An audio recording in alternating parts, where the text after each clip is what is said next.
Good evening, everyone. A very warm welcome to the next conversation in our discussion series, Democracy and Post-Secularism, Deliberating with Periyar. We'll be joined today by Professor Akash Singh Rathore and Professor Khalid Anis Ansari, who will be in conversation with Dr. Karthik Ram Manoharan. Today's discussion will engage with Dr. Karthik Ram Manoharan's new work, Periyar, a study in political atheism. It will think through the crisis in secular politics in countries across South Asia. Secular politics is undoubtedly facing formidable challenges from right-wing regimes as well as movements. Much has been written on the politics of the right as well as the inadequacies of Indian secularism.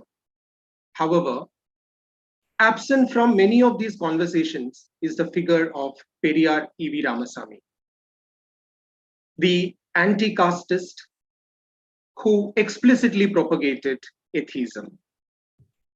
The discussants today will debate Periyar's significance to contemporary conversations on democracy and secularism. Let me introduce our speakers for the day. Professor Akash Singh Rathore is a philosopher of international repute, author of 8 books, including Ambedkar's Preamble, A Secret History of the Constitution of India, and editor of a dozen books ranging from political philosophy to literature and religion. He serves as a series editor of the 15-volume Rethinking India book series being published by Penguin, and was co-editor with Ashish Nandi of its first volume, A Vision for a Nation. He has recently published the 5-volume B.R. Ambedkar, The Quest for Justice, providing an evaluation of Ambedkar studies globally. Professor Rathore has taught politics, philosophy, and law at Jawaharlal Nehru University and the universities of Delhi, Rutgers, Pennsylvania, Toronto, and Humboldt. He was also a fellow at the Indian Institute of Advanced Study, Shimla. Professor Khalid Anis Ansari teaches at the School of Arts and Sciences, Azim Premji University. His research interests span social sciences, social theory, post-colonial modernity, minority studies, sociology of religion and caste, and transformative politics in general. Professor Khalid has published and lectured widely in reputed academic and popular spaces. He advocates and passionately engages with India's democratic and anti-caste social movements. Since 2021, he has been a research partner with the Simagin International Research Consortium and visiting scholar at the US-based advocacy and policy collective, South Asian Americans Leading Together. Dr. Karthik Ram Manoharan is a fellow at the University of Wolverhampton, working on the political thought of Periyar E.V. Ramasamy. His most recent work, Periyar, A Study in Political Atheism, which is a thematic study of the work and ideas of Periyar, was published by Orient Black Swan in 2022. He's also the author of Franz Fanon, Identity and Resistance, and the co-editor of Rethinking Social Justice, both published by Orient Black Swan. A transdisciplinary scholar, Karthik has authored several academic and non-academic articles that deal with political theory and philosophy, intellectual history, identity, modern Tamil politics, caste, and cinema. I will now request Karthik to initiate the conversation today. Over to you, Karthik. Thank you so much, Srinath. I'm really delighted to be here today to converse with my very good friends and the exceptionally bright scholars, Akash Singh Rathore and Khalid Anis Ansari. Thank you both for joining me today to have a discussion about my book, Periyar, Study in Political Atheism. And thanks also, especially to Orient Black Swan for organizing this platform. And on that note, I would also like to give a few words about my project. So I am a Mary Sklodowska-Curie Actions Research Fellow at the University of Wolverhampton, and I'm working with Professor Meena Danda. And very recently, we have co-edited a special volume of the journal J-Cast, titled Freedom from Caste, Anti-Caste Thought, Politics and Culture, which features new and novel research articles on a variety of anti-caste thinkers and movements in India. So it's open access, and I would like our participants to have a look at this journal special issue to understand the sort of the diverse research that we are up to at the moment. Now, one of the very key outputs from my Marie Curie research projects is this book, Periyar, A Study in Political Atheism. So this book is, I would say, a labor of love, and the idea has been germinating in me for quite a while. And the research project and Orient Black Swan, and especially a lot of positive motivation from Srinath gave me the trigger to get started on writing this book. Now, I'll very briefly tell what I'm up to in this book over here, because like many of our attendees here, I am very excited to hear from Akash and Khalid on what they have to say about Periyar and this book. Now, regarding Periyar, there have been very few book-length academic studies in the English language. In Tamil, of course, there is a proliferation of literature on Periyar and Periyarism, but as far as the English-speaking academia goes, there's actually been very minimal interventions. Two books, to my knowledge, offer book-length treatments of Periyar. One is Isa Viswanathan's The Political Career of Periyar E.V. Ramasamy, which again is a sort of a political history of what Periyar did. And the other book is by Anita Dayal, and I actually came across the copy only a few weeks back. So it's not that well known a book, but it's actually quite good. So that's also a sort of a political biography of Periyar. But as far as engaging with Periyar's primary material goes, and to provide a sort of a, let's say, a systematic account of his thoughts on any particular themes or thematic issues that he encountered, the academic materials is actually quite less. And also, let me just give you an idea of the sort of primary material which is available out there. The Periyar Kalanjiyam, which is a collection of the volumes of Periyar's original writings, runs up to 37 volumes.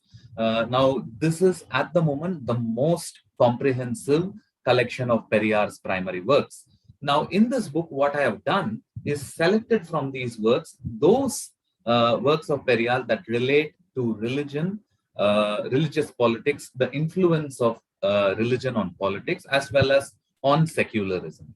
So, this book, what it tries to do is to look at, it tries to derive the concept of political atheism from Periyar's thoughts.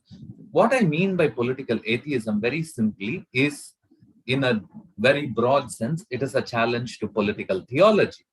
In a more specific Indian sense, it is a challenge to Brahminical political theology.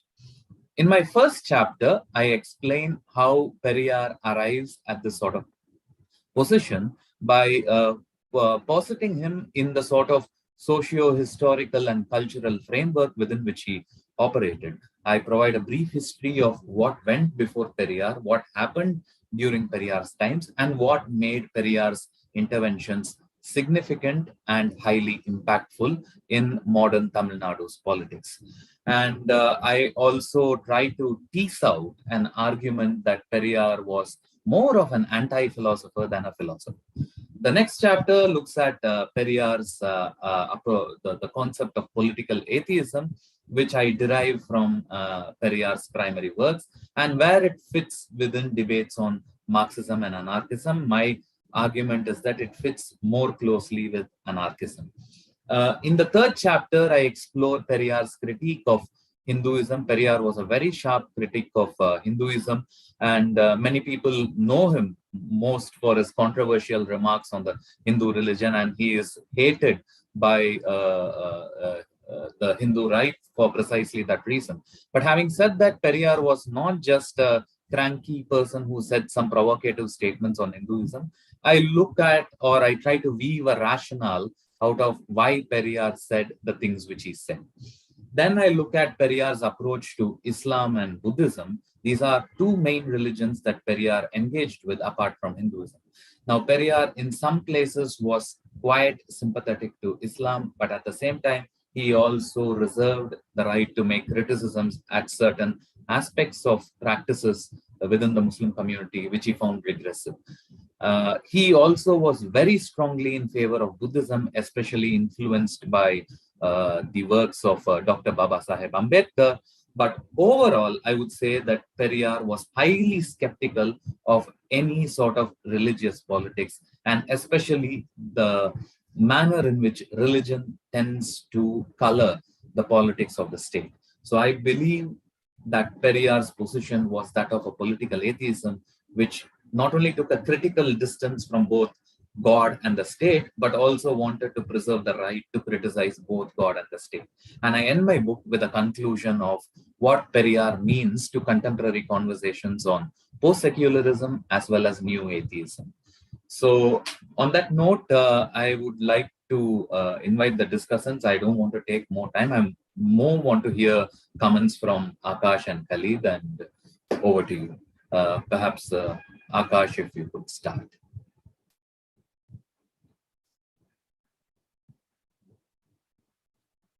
All right, now I should be audible. Thank you very much, Karthik, and thank you also, Srinath, and your entire team at OBS who've set up this discussion this evening. Karthik has introduced the broad strokes of his book, and I want to focus in on a few of the concepts which he also just mentioned when he was outlining the chapters. The book itself, wonderful cover as well, includes these 5 chapters which Karthik had just mentioned. The first one is entitled "The Complete Rationalist as Anti-Philosopher," and that introduces Periyar basically as these two things: complete rationalist on the one hand and anti-philosopher on the other. Now, complete rationalist is something that is a kind of self-definition, self-characterization of Periyar, so it's beyond dispute. But the appellation anti-philosopher is an innovation of Karthik's, and it's very provocative, and I want to talk a little bit about that. The second chapter is entitled "Political Atheism," as Karthik had mentioned, and the title of the book itself, "A Study in Political Atheism," tells us that this is a very crucial concept. So I want to just get clear on some nuances of political atheism. The third chapter, as Karthik had mentioned, on the Ramayana, I'm not going to take that up. The fourth one, "Emancipation Through Conversion," mentions this concept of emancipation, and that's a concept I find rather intriguing, so I want to talk about that as well. So what I'm suggesting is that for the next 10, 12 minutes or so, I want to talk about these central concepts of Karthik's book: complete rationalist, anti-philosopher, political atheism, and emancipation. And the question, maybe the strange question that I want to ask to get started, and in a way I'm asking Karthik, in a way I'm asking Periyar, is this question: are Brahmins emancipated? Now, it's a curious question. In the common sense of emancipation, it's an absurd question. But there are different ways that we might understand emancipation.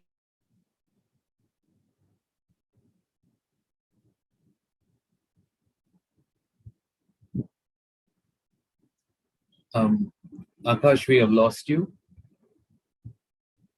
Not explicitly perhaps, and I should disclose that I can't read Tamil, so I'm working off my understanding of Periyar, which comes primarily from the lot of the Critical Quest publications and so on, and of course Karthik's delightful book that taught me so much.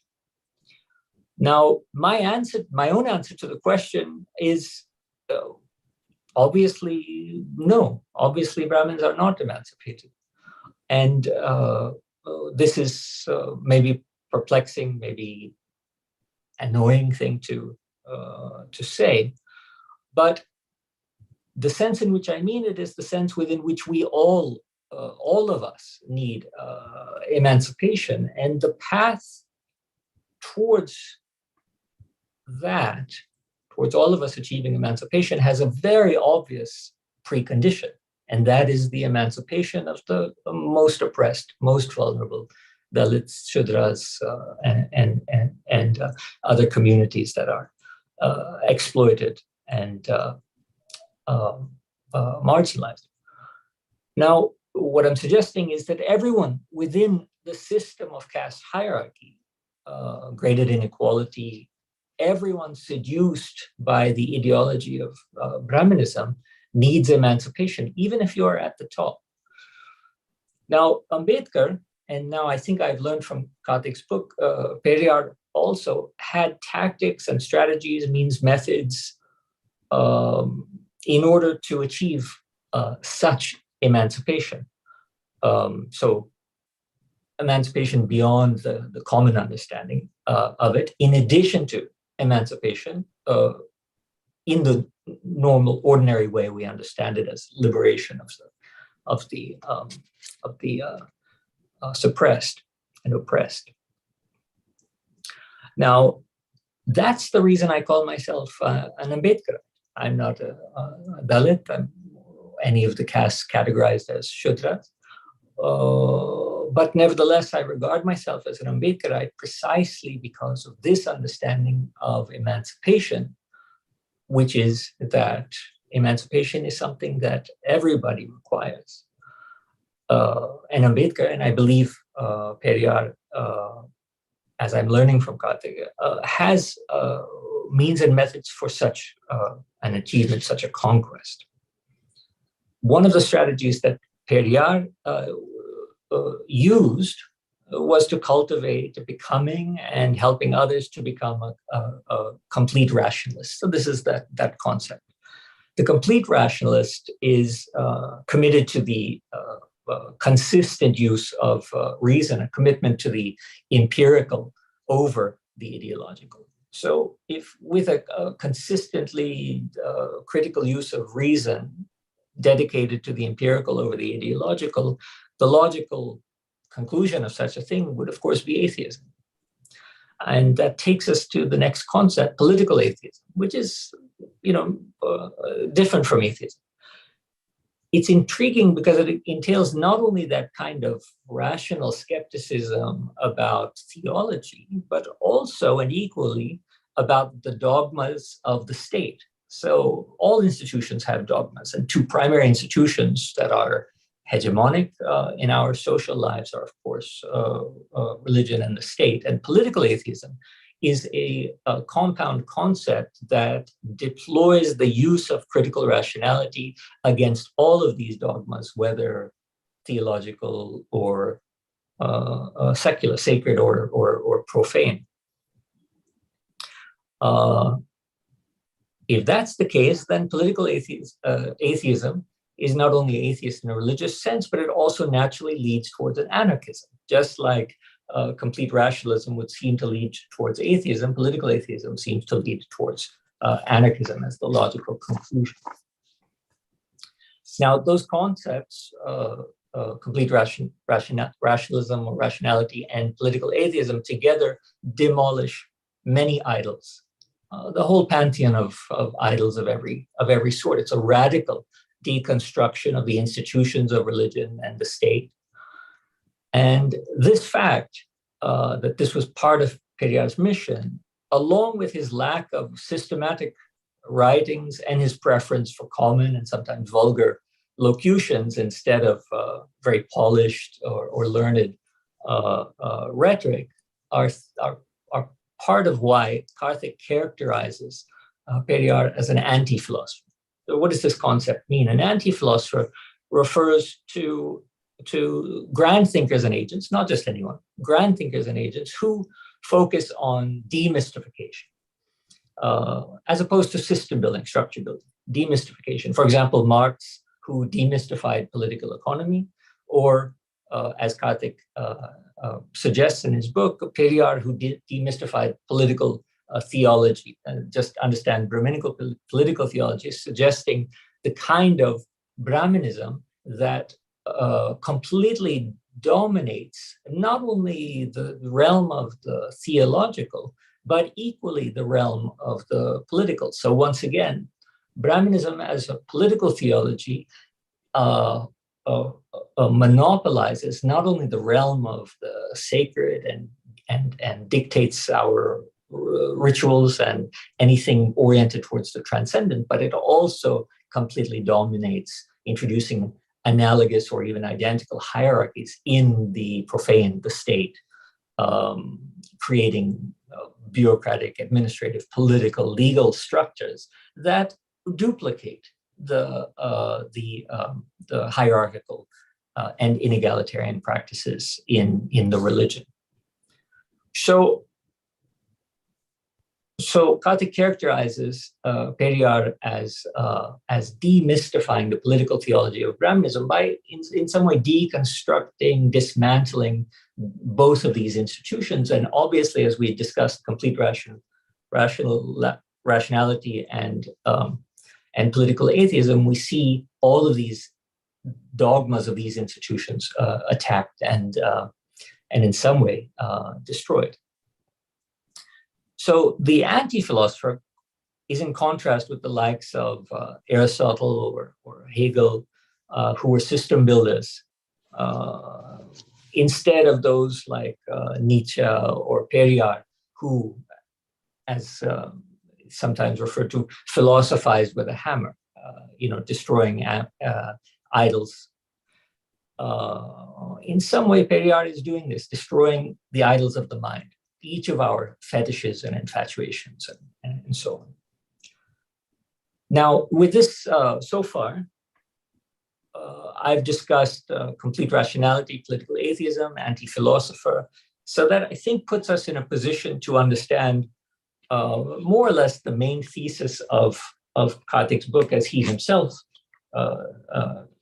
claims. He states it on page 32, and then he repeats it on page 52, and I'll read it to you. The key thesis of this book is this: Periyarist anti-Brahmanism was a political atheism that sought to critique, demystify, and dismantle the political theology of Brahmanism. I'll put it more simply. Periyar's political atheism sought to dismantle Brahmanism. Now, I want to think about the thesis going back to the concept that I started with emancipation. Because to me, as I read this, as I read the entire book, and I went back and reread this key thesis, there seems to be something missing from this sentence. Like the sentence isn't, it has those 3 dots, an ellipsis at the end. It doesn't, but there seems to me to be. So I'll just suggest again, Periyarist anti-Brahmanism was a political atheism that sought to dismantle the political theology of Brahmanism. And what I want to hear is, in order to what? In order to what? Is dismantling Brahmanism enough for emancipation? So this makes me wonder, what is the as philosophers say, the telos, the aim or the end? Isn't there something beyond this step? Now, there's an obvious reason why I should ask this. Brahmanism is rather unique to South Asia. You don't find it elsewhere. Are we supposed to believe then that everybody else is emancipated? Okay, so this is why I asked the question that I started with, and I ran through these concepts. Now I want to take this question, is everybody else emancipated, obviously this is the annihilation of caste is not enough. It's not the end in itself. Brahmanism must be destroyed. But once it's destroyed, what then? Is emancipation equivalent to this moment? I don't think so. And as I had mentioned, I don't think Marx thinks so. I don't think Ambedkar thinks so. And what I'm trying to discover and read in Karthik's book is, does Periyar think so?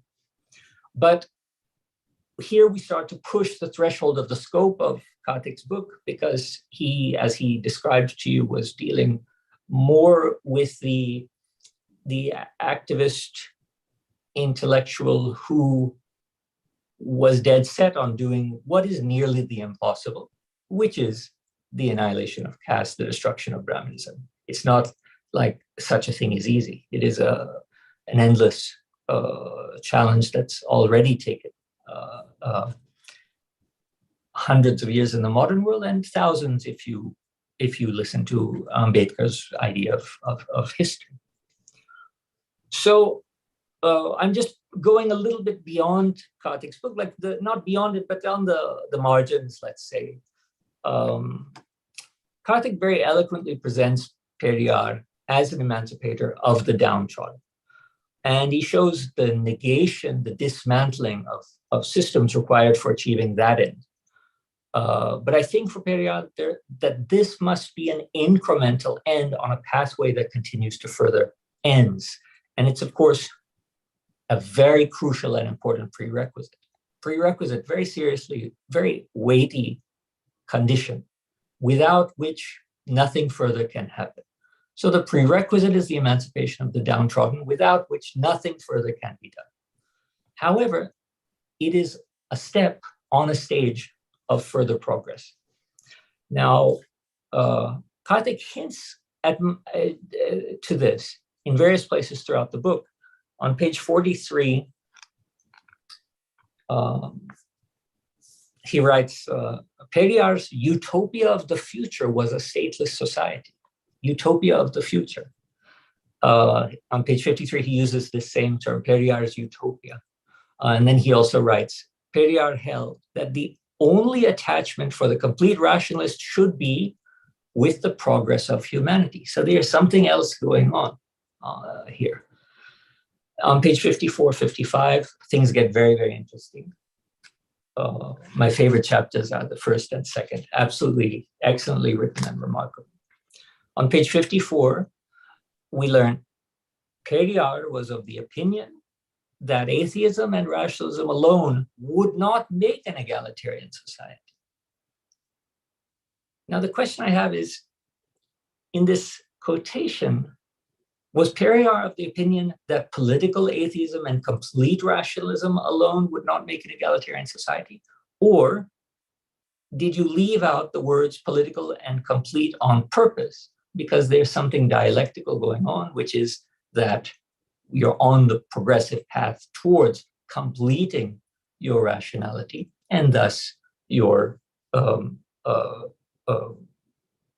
progress in the evolution of humanity.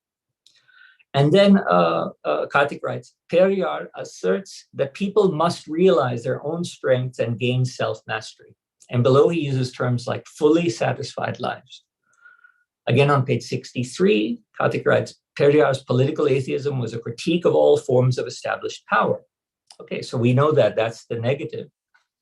And I'm ending, I don't want to take Professor Ansari's time, I'm ending just now. Periyar's political atheism was a critique of all forms of established power. That's the negative part.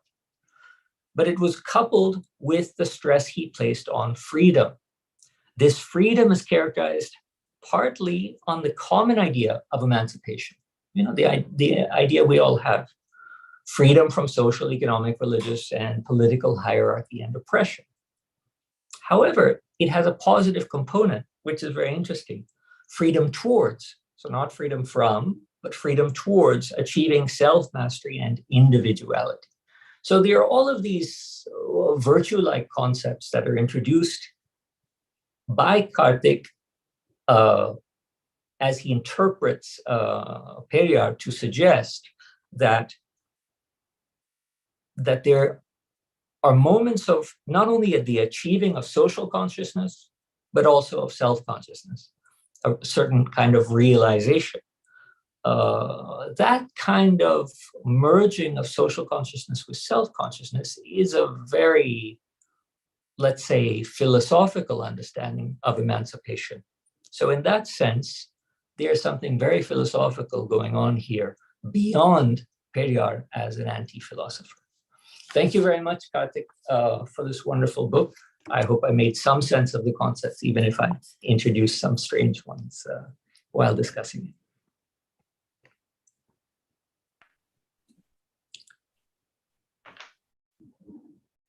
Thank you so much. So, Khalid, you can? Yeah, thank you. Yeah, so thank you so much, Karthik, Srinath, and the Orient Black Swan team for inviting me for this discussion. I just completed your book a couple of days back. And since then, I have been thinking how to really approach the discussion. It's a very eloquent book, a very delightful book, and also a very timely book in the sense that it addresses some central questions in our times. And the central question that it addresses is the question of political theology, how the state commands religion for adherence and allegiance from the people. And that is the idea of political theology. And you work, and in the book, you work through different oppositional dyads and concepts like philosophy and experience, social and political, positive liberty and negative liberty, post-secularism and new atheism. And you use these, hardens these concepts to reflect on the biography of Periyar and arrive at this conception of political atheism. I find that a very crucial moment. But my point of intervention in the debate would be that Periyar articulated political theology in his own times in a particular way. You label that as political atheism. But whether in the contemporary, has that understanding of political theology, is it shifting? Is it facing new pressures? And if that is the case, as I'll discuss in a moment, if that is the case, then how to reimagine the idea of political atheism in the contemporary. So I won't reiterate what Akash has already discussed. And thank you, Akash, for the very interesting discussion on the core idea of anti-philosophy, emancipation, conversion, and so on and so forth. So it clears the ground for my discussion. And in a way, I don't have to repeat that. So anyhow, so I begin with this broad reflection, which is throughout the book, that Periyar, as a political activist, he was hugely suspicious of both of authority in general, whether authority in the shape of secular authority or in the shape of theological authority. So in that case, his basic inclinations are very close to the anarchic imagination. So if we talk about the political theology that he was critiquing, and he was using the term anti-Brahmanism to deconstruct both the sphere of religion, that is the theological form of Brahmanical power, and the sphere of the state, which is the secular form of Brahmanical power. And he uses multiple strategies to deconstruct both these spheres, to deconstruct, demystify the political theology of his day, which he enters through the category of anti-Brahmanism. So in the case of the state, He's suspicious of the state, but still talks about representation, sees that the state is controlled by the Brahmin Savarnas, and there he sees some space for representation of the subordinate caste and some progressive legislation. So in that sense, while he's suspicious of the state, but he also uses the state for certain emancipatory purposes, for certain policy purposes. In the context of religion, obviously his idea is that the state is controlled by the religion, which is Sanskritic Hinduism, to capture that. It is Sanskritic Hinduism, it is caste-based, and there are two strategies through which he deconstructs. So first is a subversive reading of the so-called Hindu theological text. So it's like you point in your book, it's not an objective reading, it's a subversive reading where he plays with the icons, and just like Bakunin uses the figure of Satan to critique theology of his time, Periyar uses the figure of Ravana to do that in his reading of the Ramayana, and so on and so forth. So that is one. Second, he's sensitive and sympathetic to the strategic inversions. For example, say Islam, in his discussion on Islam and Buddhism, he's slightly sympathetic, but in the final analysis, he overcomes this strategic seduction of conversion. And he says that he goes to his primary point, which is atheism, right? So in the context of state, he's suspicious, but he resorts to representative politics. He finds a space for progressive legislation. In the context of religion, while he critiques through satire and so on and so forth, doing a symbolic inversion as far as reading of the religious text is concerned, but eventually he falls back on this idea of atheism. And religion for him was always something deceitful, and he has a very strong sense that moral life was not possible within religion. So in terms of the telos, so one, he tries to dismantle, demystify Brahmanism, and the point that Akash raised, that what if caste is annihilated? What if one is able to deconstruct and destroy religion, which is Periyar's primary purpose? In terms of telos, I think there are few coordinates that he's sensitive to. One, he is very convinced with Western form of secularism. Second, he's convinced with some kind of a socialism after his Soviet trip. Third, he's also sympathetic to Kemal Ataturk's modernization. So those are the coordinates through which he is imagining a future. But overall,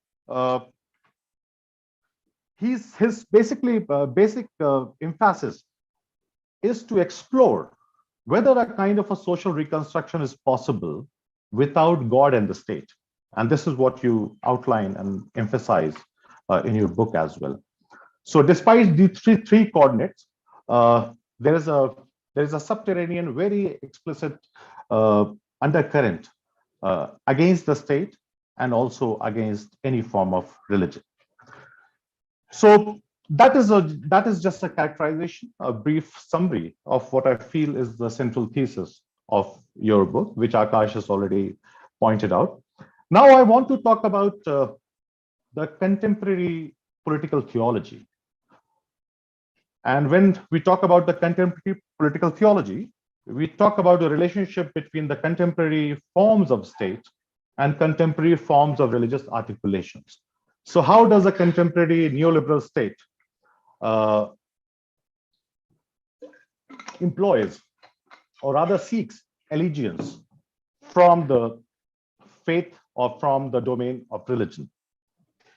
And in this relationship, in the articulation of a contemporary form of political theology, I just want to flag a few shifts and would like you to respond when you speak next. So the first is that the contemporary form of the state is liberal democracy. And I'm invoking Chantal Mouffe's argument here that liberalism and democracy the relationship is not necessary, but it is only a contingent articulation. And if we look at the globalized politics in the last few decades, then it is very clear that the secular elite, it has privileged the liberal pole at the expense of the democratic pole. And that is where the democratic deficit emerges from. So there is a strong influence of the technocrats. There is no space for any transcendence in this liberal emphasis of understanding liberal democracy, and that is why, due to the pressures of global transnational institutions, global financial networks, there is a crisis of nihilism, a crisis of precarity, anxiety in the common people. And this crisis is not being addressed by the contemporary forms of neoliberal democracy, contemporary form of liberal democracy. And that is where the question of sovereignty, it becomes important. That if everything is falling apart, then who is the sovereign? And then the people, there are all kinds of passions that are aroused, all kinds of populist passions, othering, identity politics, and so on and so forth, which takes place. But the central question is, who is the sovereign? And like you discussed in your discussion of Carl Smith, sovereign is obviously one who decides the exception. And I will again invoke Saul Newman's position. And he sees that there is a crisis of legitimacy in the neoliberal democratic order. And whenever there is a crisis of legitimacy to a political or social order, the question of sovereignty, it becomes acute. And then he also talks about that the idea of sovereignty, it offers a moment of transcendence. So when there is a crisis in the social order, you need a transcendental point to fix, to stabilize that sense of anxiety, that sense of instability. And it is here in this need for a transcendence and this idea that Carl Smith argues that most of the contemporary concepts of the state are basically secularized theological concepts. So is it the case that in a time of crisis, this question of sovereignty sees a return of religion as a repressed? Is religion, can you hear me?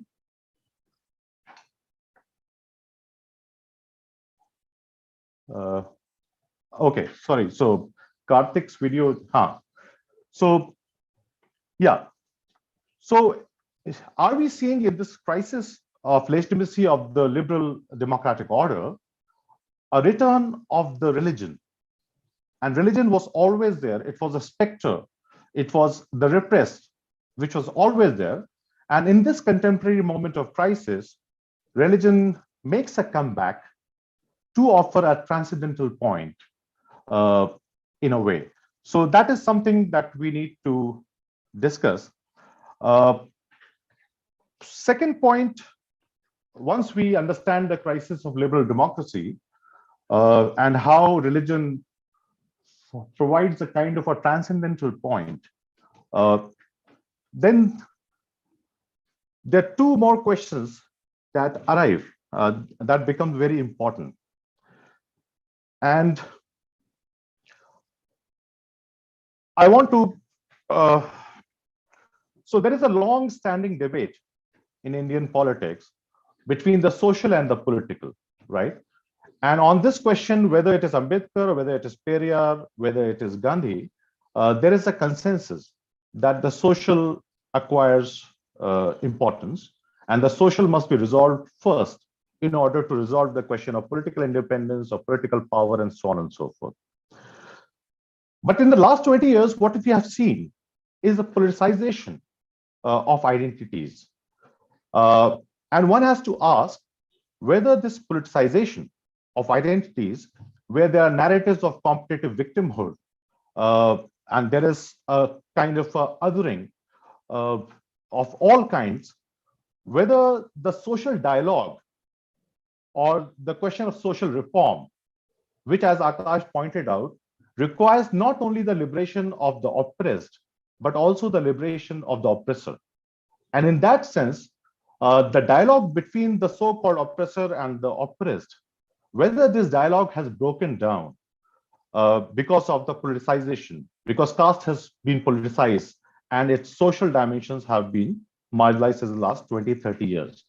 And here, both Periyar's intervention and his prioritizing of the social question of a social dialogue, the pedagogic interventions in the terms of raising social consciousness and so on and so forth, I think they become very important.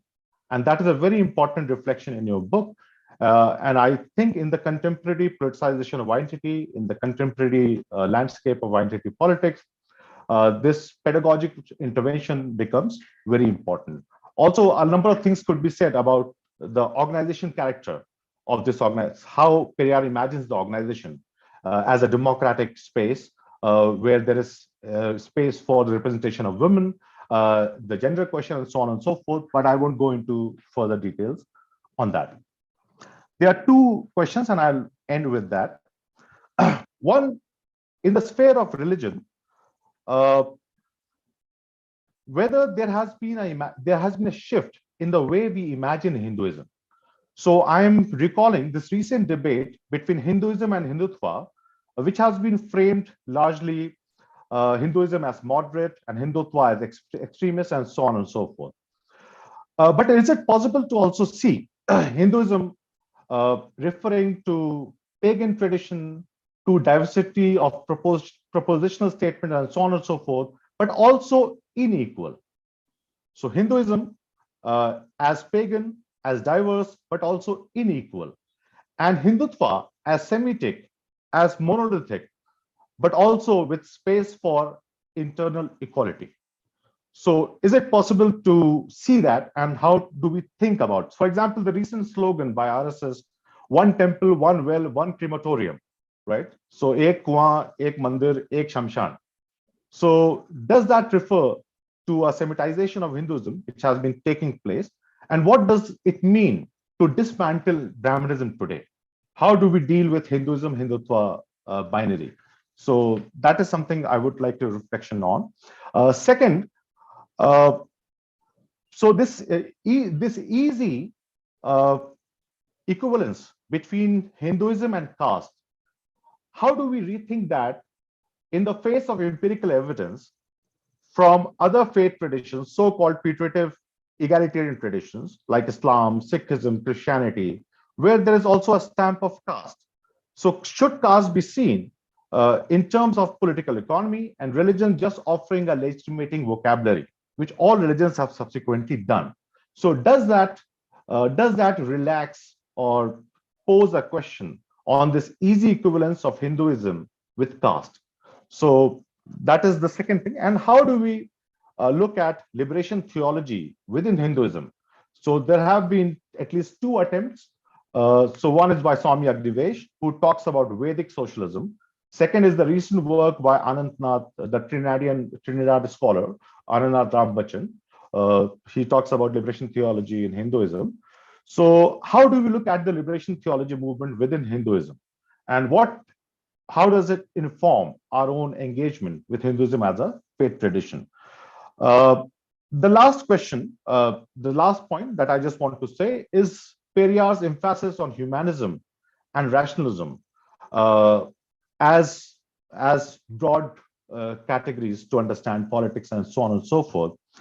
So what appears is that this understanding of rationalism and also humanism, it appears very transparent in Periyar's narration. But in the last 20, 30 years, we all know that there has been significant philosophical investigation of rationalism and humanism. And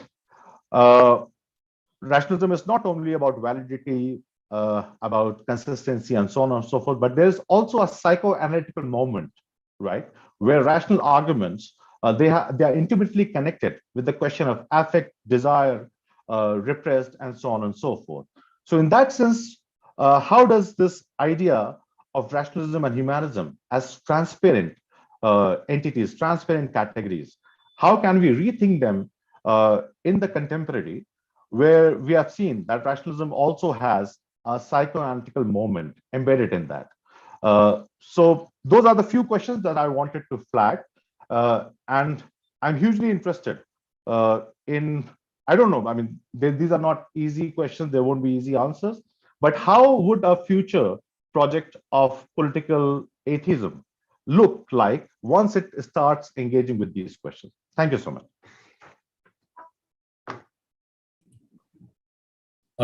Thank you so much, Akash and Khalid. And these are really remarkable questions, and I'm really grateful for your comments. Both of you have read through my book very thoroughly and have given me quite some insights to reflect upon. So let me just try to give my response in as brief and in as convincing a manner as possible. But before that, Srinath, how much time would I have to answer? Can we take around 5 more minutes for you to respond to both the speakers? In 5 minutes. Yes. Okay. Okay. That's going to be challenging. Okay. So, So let me just start with the telos of Periyar's project, right? So as I have tried to somewhat try to address this in the book, you know, Periyar has this sort of a end goal of which more or less corresponds to the communist utopia, right? Classless and stateless society, which he talks about in this very small booklet called "This World to Come," right? Which I refer to in my second chapter. So in this booklet, he goes about saying that in the future, all of this is going to happen. So among these, he says how marriages will no longer be the norm of the day, right? That sexual relationships will be based on contract. No one would be bound to each other except by love. They'll be free to walk out of the marriage as they want. Pregnancy will no longer be a biological affair. It will be a technological affair. And there will be no more place for religion because priests would have become outdated, and money, wars, private property, all of this will go away, and so on and so forth. Now, in this, we can see a lot of similarities between what the both the communists and the anarchists were talking about. But then he does not really go much further than that. So apart from this booklet and in a few other places in the in the later years, he does not really elaborate on what would be a post-Brahminical society, right? So in fact, I sort of in one of my earlier journal articles, I sort of placed that as a critique, not a criticism, as a sort of a critique of Periyar's thought. What happens after Brahmanism has gone, right? But now, as I engage with Periyar more, I feel that he's not saying that the end of Brahmanism is the arrival of emancipation, but rather he says that the end of Brahmanism is the beginning of emancipation. Right, so Brahmanism has to end for the conversation on emancipation to even start. So this was one of his famous differences with the Indian communists, where he says that in societies which are class-based, you can have a class war to have socialism. But in a caste-based society like India, you need to first demolish the caste system in order to go even halfway towards socialism. So to him, the eradication or the annihilation of Brahmanism is not an end goal per se, but rather it is a sort of a step which has to be taken for any further progress to be made. And also, I completely agree that Brahmanism, or rather the caste model based on Brahmanism, is sort of unique to South Asia.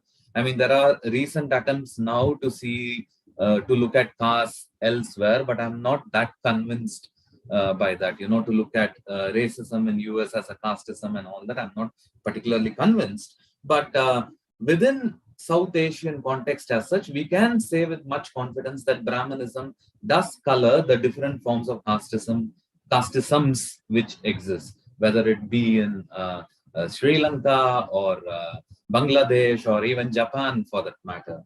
So what Periyar tries to do over here is to sort of locate Brahmanism as a sort of a all-pervasive ideology which needs to be challenged in order for the whole of the caste edifice to be attacked, right? But having said that, I also think that he does not pay much attention to caste or the caste structure within Buddhist societies, right? So, for instance, he believes that Buddhism was a sort of a natural sort of antidote to Brahmanism or casteism per se. But as we can see from the evidence of Sri Lanka or Japan, the caste system over there actually got consolidated thanks to the Buddhist monks, and it was legitimated by the Buddhist monks, which is why, in a sense, I would say the sort of Buddhism which Periyar and Ambedkar and all of these people were talking about was more of a sort of a Protestant and reformist Buddhism. But then again, I think he should have paid a bit more attention to how this religion also used and consolidated caste. Right. Now, regarding the shift in looking at Hinduism and Hindutva, which Khalid talked about, see, Periyar was definitely critical of both, right? He was critical of Hindutva. He has made open attacks on Savarkar, Golwalkar, and the lot. But he was also equally convinced that there was no reform possible within Hinduism. But having said that, in my last chapter, I also discuss how he was willing to work with reformist Hindu saints, provided they provided him they respected his space for free and open criticism, right? So, in a sense, he says that I'll say the Periyarist argument over here. The Periyarist argument, as such, to any sort of a possible Hindu liberation theology is that do it, right? Please do it. Come on the streets and challenge the prejudices or the negative things which are happening in the name of Hinduism. It is completely your responsibility, and I even support it.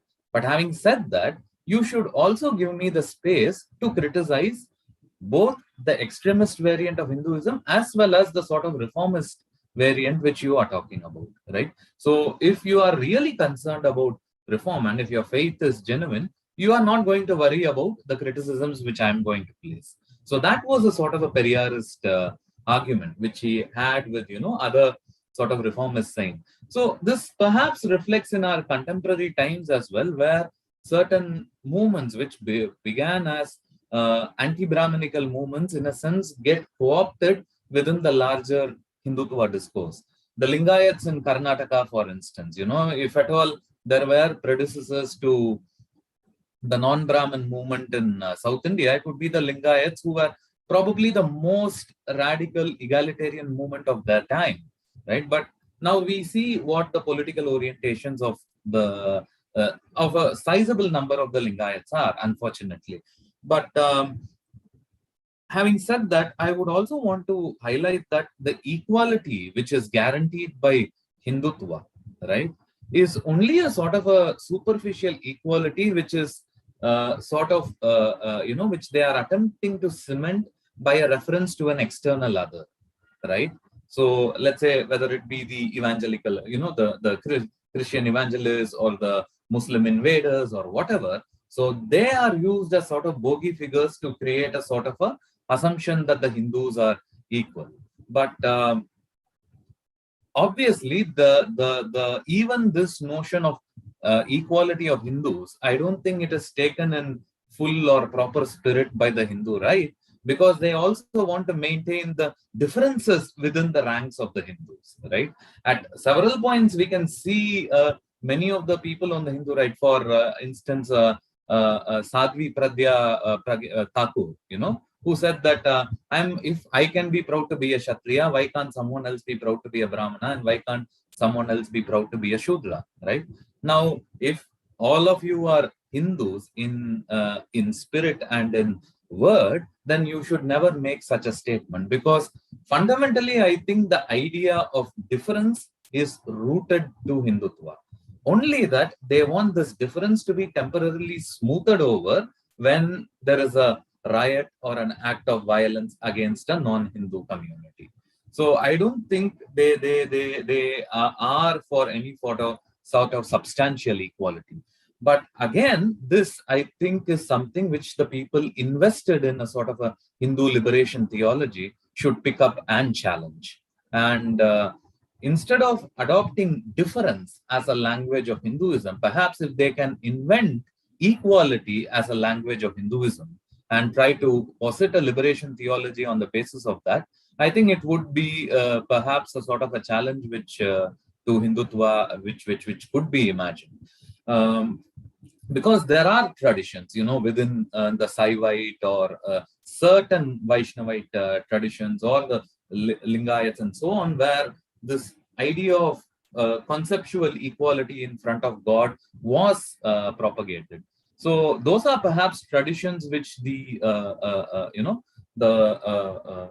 people of who want to see Hinduism as a liberation theology should pick on and articulate. And very broadly, I would say that regarding Periyar as such, his idea of complete rationalism and political atheism was definitely in contemporary times would be a challenge to the sort of extreme sort of religious politics that grips many of the states today, which prevents criticisms either of religion or of the state. He would definitely be critical of the liberal attempts to, reform religion or say that there is a good religion and a bad sort of extremism, because, to him, fundamentally, religion was a sort of a mystification only. But having said that, he would also, I think, for strategic reasons, support the sort of reformist measures that challenged extremist positions or extremist powerful political formations. So I've tried to compress my answers as much as possible, but I'm really thankful for this conversation, and maybe we could take a few questions or something. Srinath? Yes. Thank you so much, Karthik, and thank you to Professor Rathore and Professor Ansari. We do have a few questions. The first question on Zoom, I think, is already answered while Professor Rathore was talking about it. The idea of anti-philosopher, it has also already been addressed. Another question that I have for Professor Rathore, is there a difference between Ambedkar and Periyar's notions of emancipation? Do these differences contribute to a more robust notion of democracy? If so, how?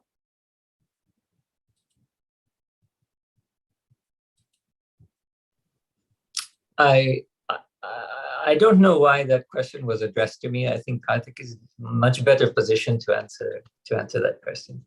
Karthik, it's your evening, so I pass it to you. Yeah. Well, I would say that there are indeed a sort of a lot of commonalities between between Dr. Ambedkar's and Periyar's approach towards emancipation, right? I have in fact even addressed the sort of thematic similarities between them in this paper of mine called In the Path of Ambedkar, Periyar and the Dalit Question, which talks about the several sort of overlaps where these two thinkers meet and intersect. The only sort of difference where I would place between Periyar and Ambedkar is Periyar's complete suspicion of the state as well, right? So in as much as Periyar was critical of religion, Periyar was also hugely critical of the nation state, And he was also skeptical about the limits to which the constitution or a constitutional morality can be pushed in the absence of a substantial social change in India.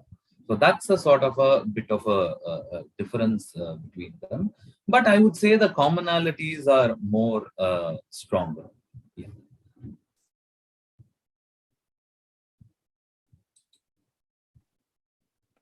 Another question, this is addressed to all the panelists. Coming to the contemporary relevance of Periyar, do you think Periyar's ideas can become a political project for the present, or whether it can reach a wider national audience? Could I say one thing on this? And then I'll pass on. There's one thing that is very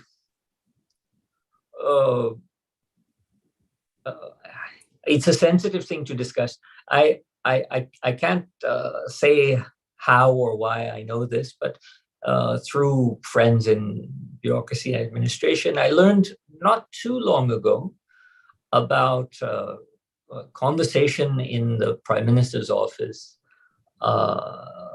with respect to some sort of celebration or recognition of Periyar. So there must have been some event, some occasion in the past.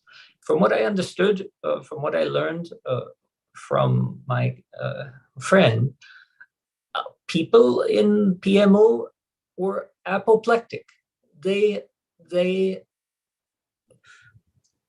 apparently, I mean, as everyone I think knows, the highest bureaucracy at the central government, certainly, as well as the states, is Brahmin dominated, and all of PM's top advisors and so on. So there was this is all being described to me. There seems to have been something very, very aggravating about the idea of recognition for Periyar. And why I wanted to speak now was because of how profoundly this contrasts with Ambedkar, who has been so thoroughly appropriated by all factions in India, but certainly any discussion, conversation in the PMO about celebration of Ambedkar would be a joyous occasion. How can we continue to spread misinformation, disinformation about Ambedkar amongst the people that we want to fool? So I hope you understand what I'm suggesting about Periyar as a contemporary political project. There is, at least at present, something unassimilable about Periyar, which to my mind makes him extremely fascinating.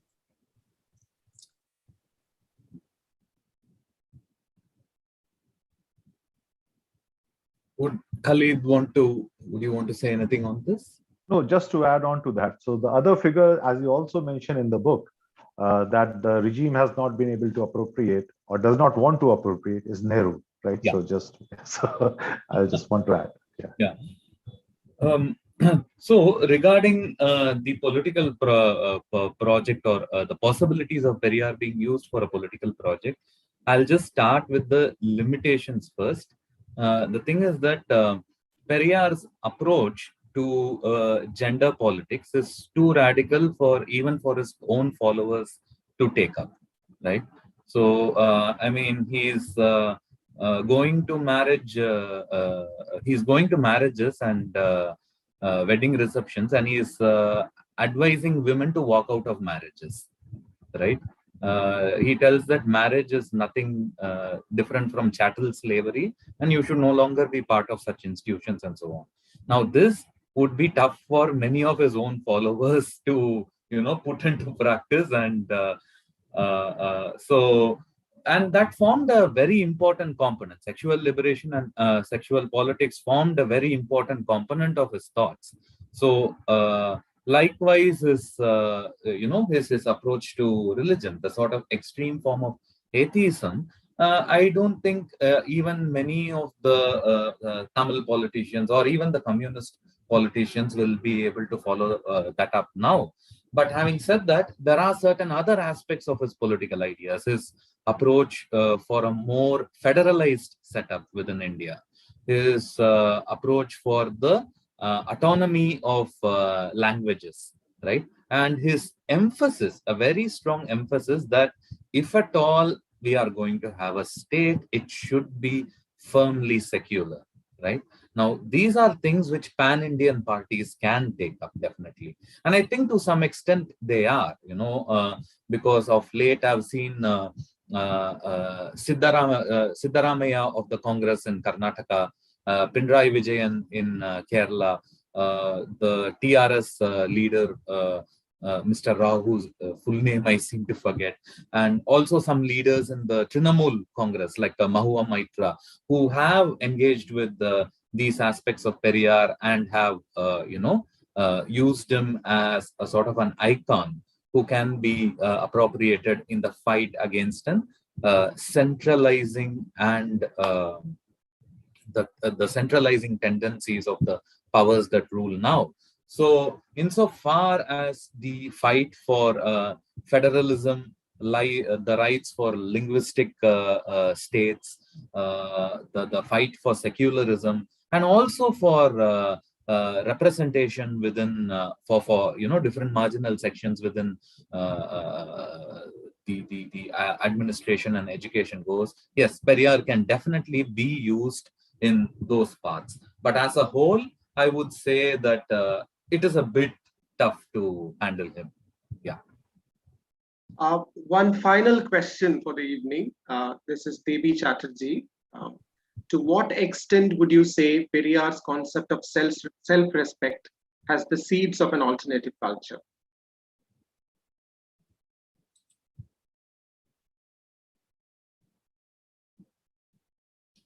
Should I? Yeah. Okay. I would say, see, one of the most greatest impacts of this was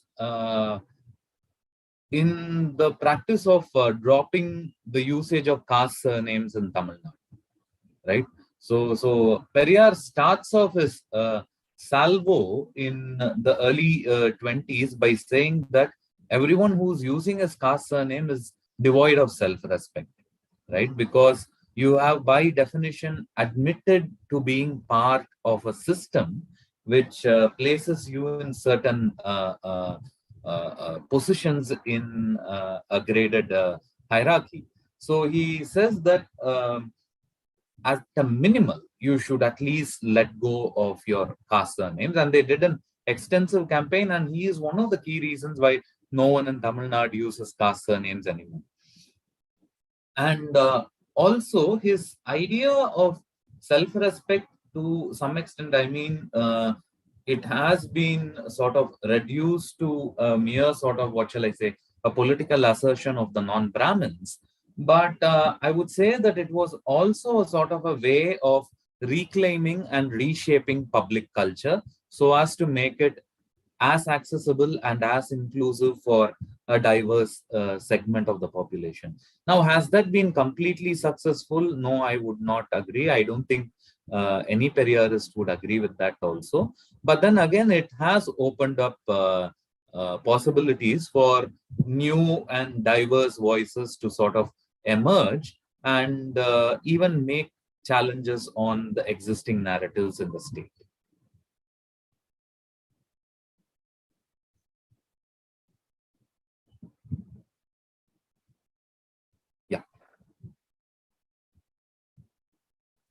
Thank you so much. I would like to thank all our speakers today for this very interesting discussion and conversation. It doesn't end here. We'll keep having this conversation. I'd also like to thank all the members of the audience who joined us today on Zoom as well as on YouTube. And everyone at Orient Black Swan who made this event possible. Thank you so much. Hope you enjoyed this discussion. Good night. Thank you so much. I hope you have. Thank you. Thank you. Thank you. Thank you. Thank you. Thank you so much. Bye. Bye. Bye.